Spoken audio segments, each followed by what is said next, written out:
Assalamualaikum warahmatullahi wabarakatuh. Perkenalkan, kami dari kelompok 2 yang beranggotakan Siti Rahma, Indri Sulistia, dan saya sendiri, Fitri Fadila Pratama. Wanita itu hormon progesteron.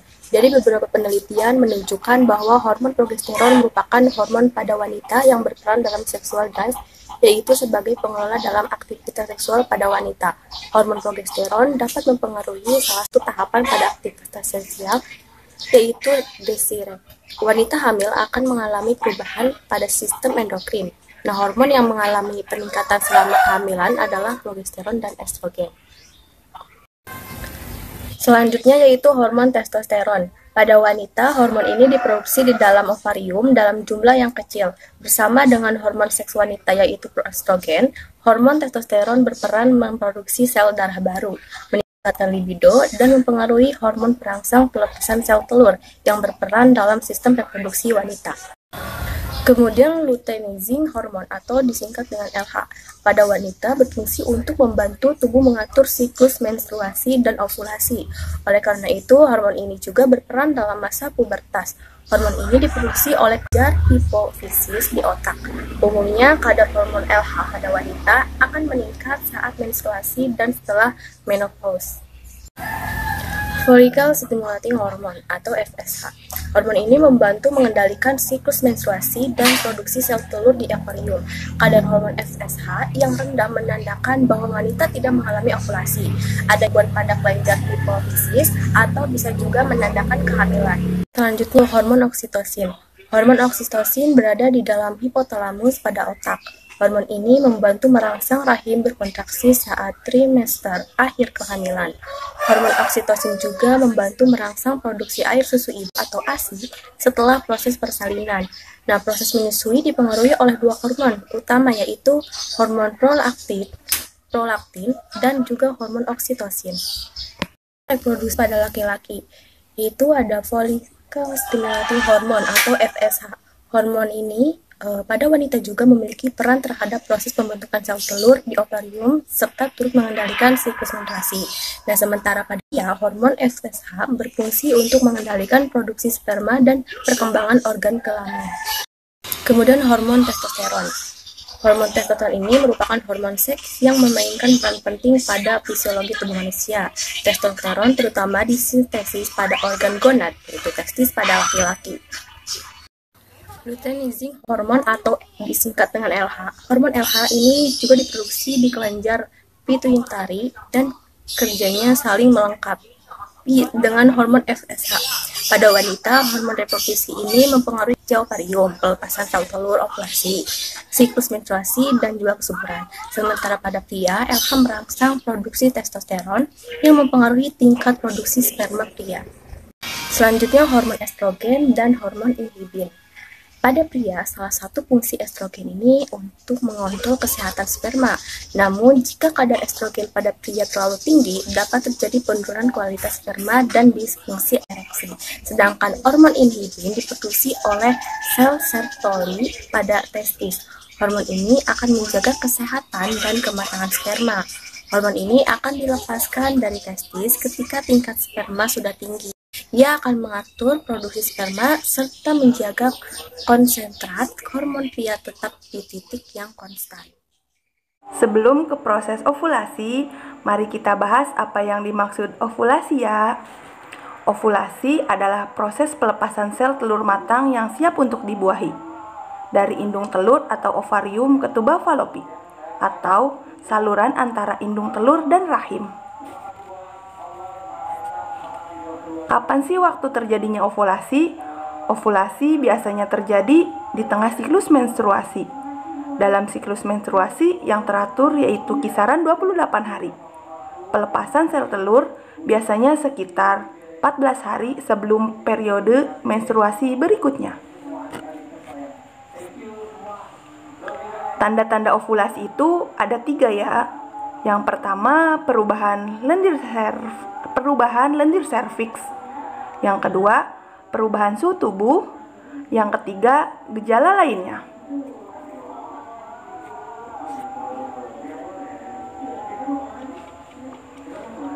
Proses ovulasi. Waktu subur atau pelepasan sel telur adalah proses alamiah yang akan terjadi pada setiap wanita yang sehat, tanpa ada gangguan kesehatan reproduksi. Proses ini diatur oleh bagian otak yang disebut hipotalamus. Dalam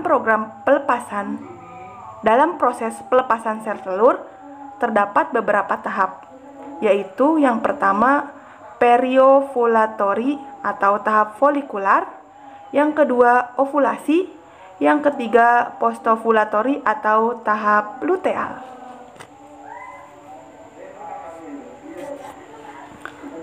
Pertama yaitu periovulatory atau tahap folikular, ketika hari pertama menstruasi terakhir dan berlanjut sampai fase pelepasan sel telur.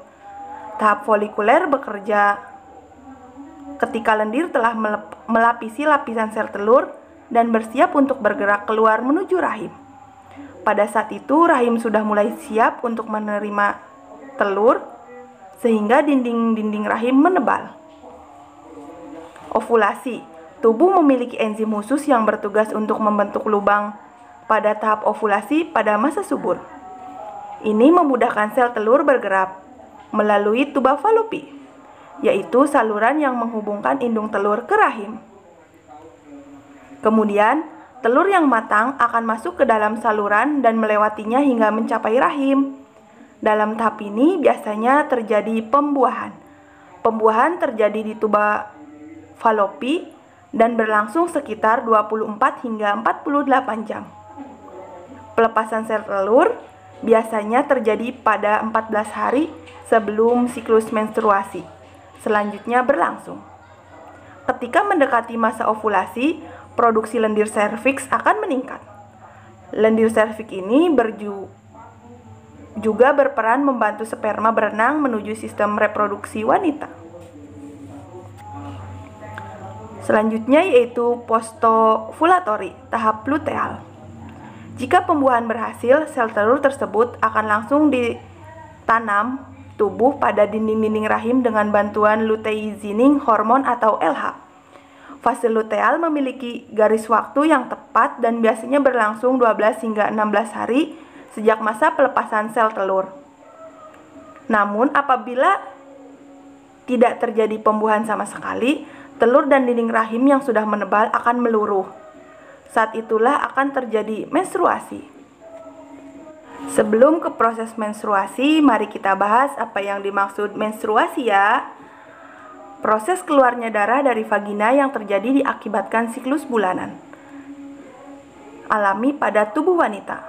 Siklus ini merupakan proses organ reproduksi wanita untuk bersiap jika terjadi kehamilan.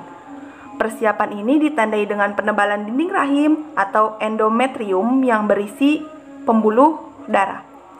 Jika tidak terjadi kehamilan, endometrium akan mengalami peluruhan dan keluar bersama darah melalui vagina. Siklus menstruasi dibagi menjadi beberapa fase, yaitu ada fase menstruasi, fase folikular, fase ovulasi, dan fase luteal. Fase menstruasi. Fase menstruasi merupakan fase pertama di dalam siklus menstruasi. Fase ini ditandai dengan terjadinya peluruhan dinding rahim yang berisi pembuluh darah dan cairan lendir. Fase menstruasi terjadi ketika sel telur tidak dibuahi sehingga tidak terjadi kehamilan. Kondisi ini menyebabkan dinding uterus yang mengalami penebalan pada fase-fase sebelumnya untuk mempersiapkan terjadinya kehamilan tidak lagi diperlukan oleh tubuh. Yang kedua yaitu fase folikular. Fase ini terjadi ketika kelenjar hipotalamus di otak mengeluarkan GnRH untuk merangsang kelenjar pituitari atau hipofisis sehingga mengeluarkan FSH. FSH akan merangsang indung telur atau ovarium untuk membentuk folikel yang berisi sel telur yang belum matang. Folikel akan terus berkembang selama sekitar 16 hari bersamaan dengan perkembangan sel telur. Folikel yang sedang mengalami pematangan akan mengeluarkan hormon estrogen yang mulai merangsang penebalan dinding rahim. Fase ovulasi. Fase ovulasi terjadi ketika ovarium melepaskan sel telur yang sudah matang ke saluran indung telur ke saluran indung sel telur akan keluar dari ovarium pada saat kadar LH di dalam tubuh mencapai puncaknya. Sel telur yang keluar dari ovarium akan berjalan menuju rahim untuk siap dibuahi oleh sperma. Jika tidak dibuahi, sel telur akan melebur 24 jam setelah terjadinya ovulasi. Pada wanita yang memiliki siklus menstruasi selama 28 hari, umumnya ovulasi terjadi pada hari ke-14. Pada masa ini, vagina akan mengeluarkan lendir serviks.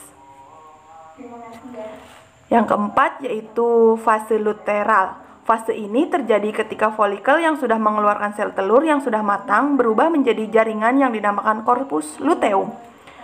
Corpus luteum akan mengeluarkan hormon estrogen dan progesteron untuk menjaga agar dinding uterus atau rahim tetap tebal, sehingga uterus tetap siap menampung sel telur jika sudah dibuahi. Jika terjadi kehamilan, tubuh wanita akan mengeluarkan hormon HCG, human chorionic gonadotropin, untuk menjaga agar korpus luteum tetap ada di dalam ovarium sehingga dinding uterus tidak meluruh.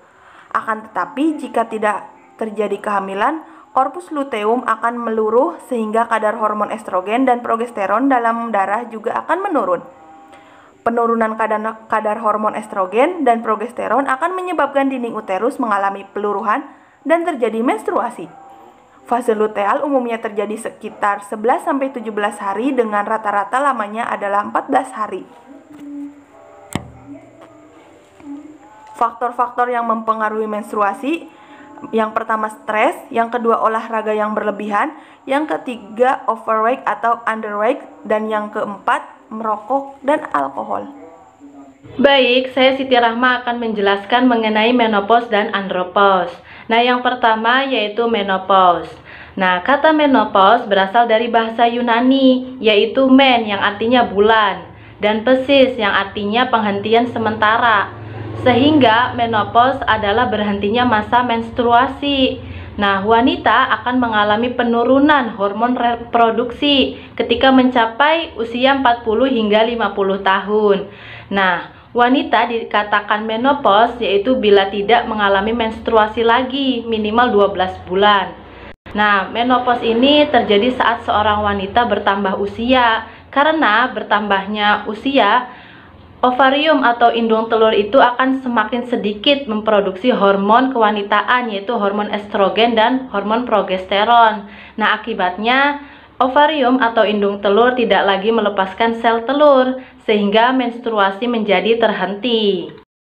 Faktor-faktor yang mempengaruhi menopause diantaranya yaitu faktor psikis, usia pertama haid, usia melahirkan, merokok, pemakaian kontrasepsi hormonal, dan penyakit diabetes. Nah, faktor psikis ini artinya wanita yang tidak menikah dan bekerja itu mempengaruhi psikis mereka sehingga lebih rentan mengalami menopause dini atau menopausnya ini lebih cepat. Nah, lalu yang kedua yaitu usia pertama haid. Nah, wanita yang mendapatkan usia menstruasi pada umur 15 atau 17 tahun ini akan mengalami menopause dini.